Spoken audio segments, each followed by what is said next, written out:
әкешім, анашым, мен сіздерде күйші әнші болғым келеді. Әкесім, домбыра қазақтың ұлттық аспабы ма? Иә, қызым, домбыра қазақтың ұлттық аспабы. Домбыра деген әр қазақтың үйінің төрінде ілініп тұру керек. Енді домбыраның қазір мен саған құрылысын түсіндіріп өтейін. Мысалға, домбырада бұл да адам секілді өзінің мойны бар, өзінің басы бар, мынау екі құлақшасы болады.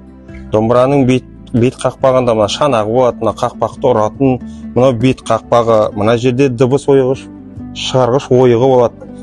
Енді бұл домбыра қазақтың ұлттық көне аспабы. Домбырамен біздерде бабаларымыз өздерінің басынан өткен оқиғаларын осы күй арқылы жеткізген.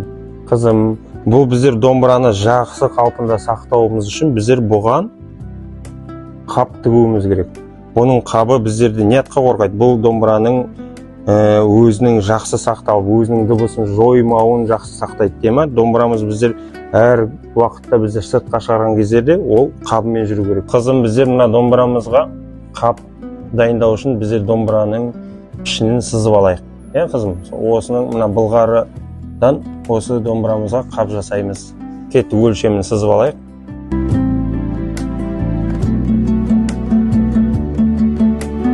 Ал қызым, біздің тігіп жатырған қабымыз, домбырамыздың қабы дайын болды. Енді осыған біздер өрнегімізді жапсырайық, ою өрнегіміз, еме?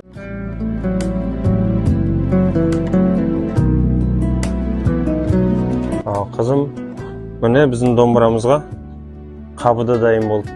Анасым домбыраға үкі жетіп тұрған сияқты.